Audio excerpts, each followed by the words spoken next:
En 300 jours, le bilan des victimes atteint les 400 000 blessés et les 300 000 morts, tous camps confondus.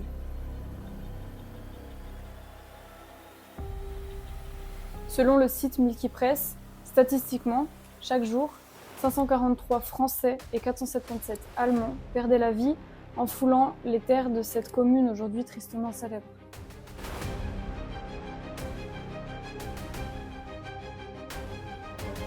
On est parti pour relater l'histoire de cette bataille, aujourd'hui devenue un symbole de la Première Guerre mondiale, la bataille de Verdun.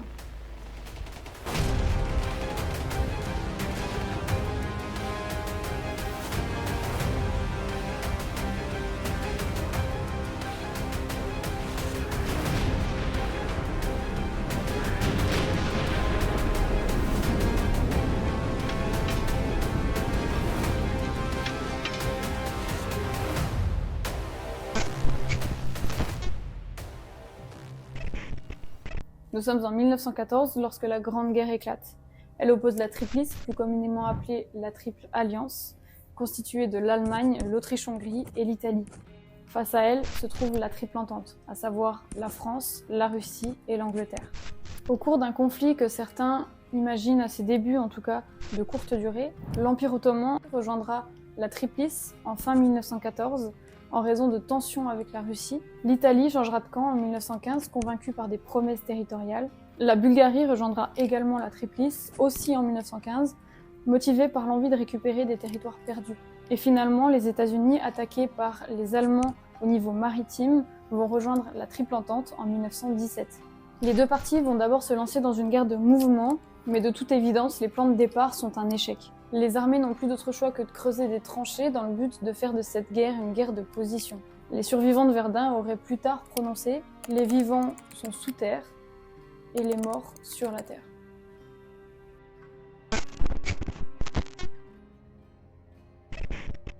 Il faut que je vous montre quelque chose. Une lettre. Une lettre qui contient deux témoignages. Deux témoignages sur lesquels on reviendra évidemment tout au long de cette vidéo. Enfin bref, on continue.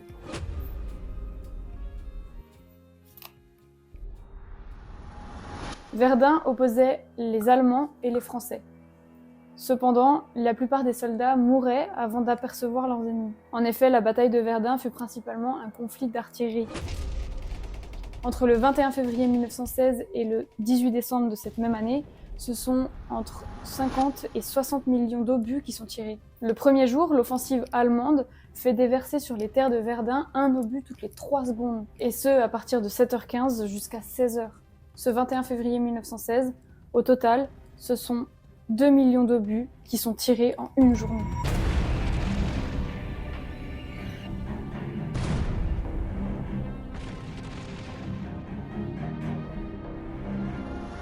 En face, l'armée française, qui est 3 fois moins nombreuse, ne peut pas répliquer avec la même amplitude. Pour autant, la France n'en démord pas, comme en témoigne cette première lettre.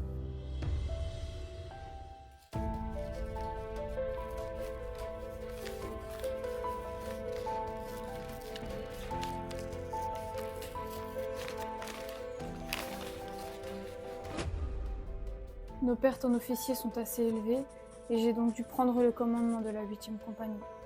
Nous sommes en première ligne, à une centaine de mètres des Français, et je suis accroupi dans un trou d'obus boueux, censé me protéger contre les éclats d'obus qui pleuvent sans arrêt. J'en ai déjà beaucoup vu, mais je n'ai encore jamais vu une situation aussi effroyable. Je ne vous en dis pas plus pour ne pas vous inquiéter inutilement. L'ennemi résiste avec une opiniâtreté monstrueuse. Nous sommes jour et nuit écrasés par un terrible feu d'artifice, et nous ne pouvons même pas enterrer nos morts. C'est lamentable de voir ces pauvres diables gisant dans la boue.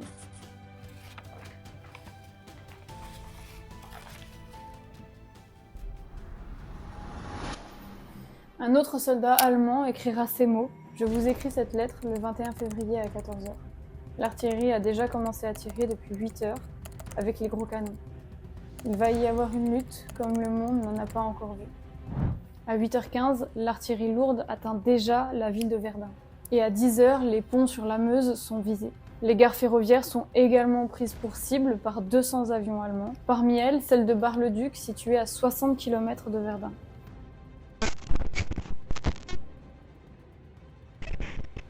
Les points faibles de la défense française résident dans la communication avec l'arrière, ce qui pose problème au niveau des échanges des ordres, des informations, mais également au niveau du ravitaillement, que ce soit celle des troupes, des munitions, de la nourriture, etc.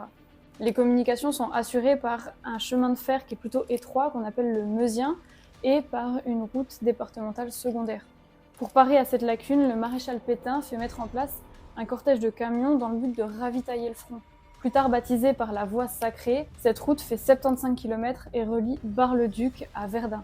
À compter du 22 février 1916 et d'un point de vue global, des véhicules y circulent 24 heures sur 24, 7 jours sur 7. Des règles de circulation strictes sont imposées.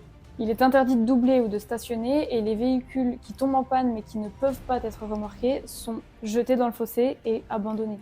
Entre 6 à 8 millions de camions circulent en permanence sur cette route à un intervalle de 5 à 15 secondes. En juin, une intensité de trafic maximale est atteinte avec un total de 12 000 véhicules en circulation, dont des ambulances, des véhicules de liaison, etc., etc. Au moment des points les plus importants de la bataille, ce sont 90 000 hommes et 50 000 tonnes de matériaux qui sont acheminés chaque semaine sur cette route.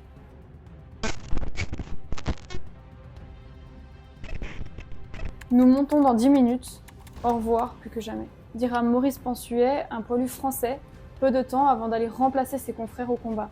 Avant ça, lui et ses camarades ont fait halte soit dans une caserne, soit au sein des fortifications de Verdun. À cet endroit, ils y ont reçu vivres et munitions, de quoi tenir à peu près une semaine. S'ils survivent, ils seront remplacés et ne retourneront généralement pas dans le même secteur. Attendre d'être envoyés sur le front à Verdun, c'est un petit peu comme attendre dans le couloir de la mort pour certains. En témoigne cette deuxième lettre.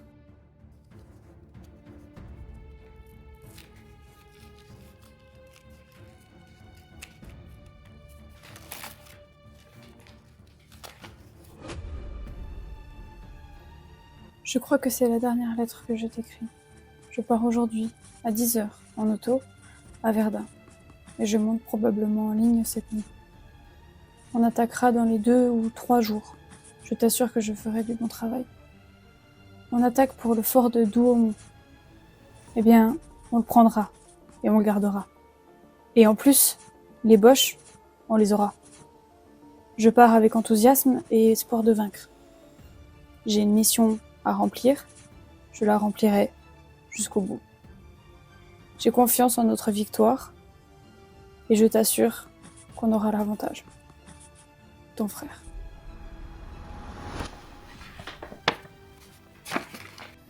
Cette lettre est écrite le 20 octobre 1916 de la main de Isaac-Henri Bismuth, combattant pour la France. Il est tué le 24 octobre 1916. Du côté des Allemands, on s'équipe pour 6 à 8 jours en première ligne. Après quoi, on rejoint les camps protégés de l'arrière-front. Ça, c'est en théorie, parce qu'en vérité, les soldats allemands gardent bien souvent leur position jusqu'à l'épuisement. En raison de cette relève fréquente du côté des Français, environ 70% de l'armée française passera par Verdun. Ce sont près de 2,3 millions de soldats qui combattront. Du côté des Français, il y en a eu 1,2 million, et du côté des Allemands, il y en aura eu 1,1 million.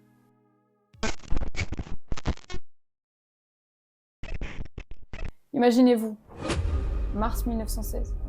Vous êtes couvert de boue, de la tête aux pieds, frigorifié par les températures qui vous entourent depuis bien trop longtemps, terrifié par l'idée de rejoindre vos amis tombés au front. De toutes parts, une odeur, omniprésente, comme incrustée dans votre inconscient, traumatisée par les atrocités dont vous êtes témoin. Une odeur, lourde et pesante, celle de la décomposition des cadavres qui vous entourent de tous côtés. Et comme si ça ne suffisait pas, vous êtes attaqué par les poux et les rats. Vous êtes allongé dans la nuit noire en train d'essayer de comprendre si les impacts que vous entendez sont ceux qui sont restés inscrits dans l'imaginaire de vos tympans ou s'ils sont réels. Vous avez faim, et pire que ça, vous avez soif. Si soif que vous hésitez à boire votre propre urine, comme certains de vos collègues sévèrement déshydratés l'ont déjà fait. Vous êtes tiré de vos pensées par une douleur vive au niveau des doigts.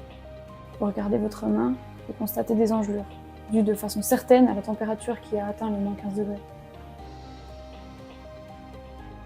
Votre fidélité à la patrie, le respect aux morts, comme la camaraderie, sont à certains moments les seules choses qui vous confèrent une certaine fidélité à ce cadre de vie plus qu'extrême.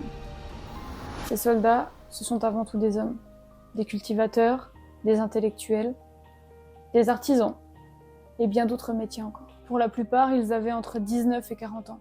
Tous ont subi des conditions d'existence atroces qui, encore aujourd'hui, plus de 100 ans après, continuent de forcer le respect.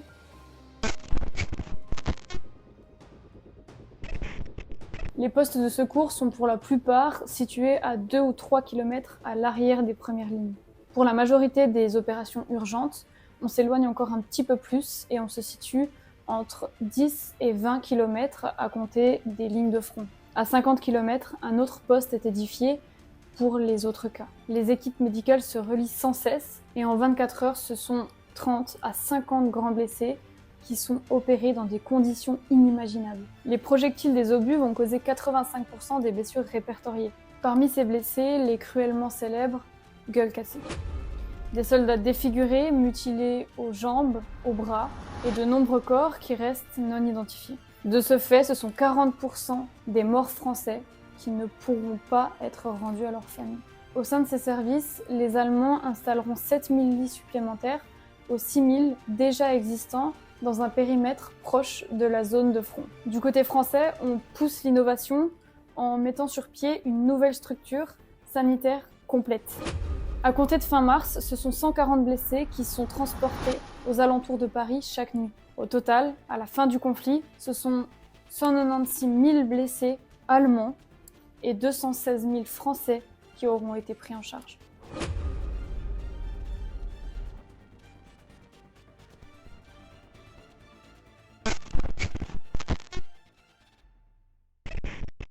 Mais aussi au niveau du ravitaillement, que ce soit des troupes, non. À compter du 22 février 1916 et d'un point de vue global, des véhicules y circulent. Putain, c'est dur à dire. Des véhicules y circulent. Et les véhicules. Mais j'arrive pas à prononcer ce mot. C'est fou quand même. Et les véhicules. Les véhicules. Les véhicules. Ouais, c'est pas. En plus, plus tu prononces un mot, plus t'as l'impression qu'il. Bref. Pour pas. Pour pas.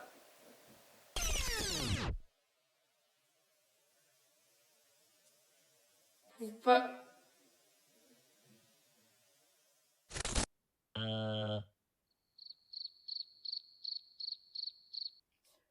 Il y a eu des bruits de pas. Je vous jure, il y a eu des bruits de pas. J'ai eu trop peur. Hein. C'est pour ça que j'ai oublié de filmer l'outro finalement. J'espère que la vidéo vous a plu. Je t'invite à t'abonner, à liker, à commenter, à partager. C'est un sujet qui est assez vaste, il y a beaucoup de choses à dire dessus. Donc peut-être qu'un jour on fera une partie 2. Je sais pas si ça vous intéresserait. Dites-le moi en commentaire. Bref, et puis sinon, attendez, j'ai noté plein de trucs que je voulais vous dire. Ah bah oui, évidemment. Je vous souhaite à toutes et à tous une merveilleuse année 2026. Et petite parenthèse, vous trouvez pas que 2026 ça sonne... Je sais pas. Il y a un truc qui sonne un peu... fiction. Vous voyez ce que je veux dire? Bref,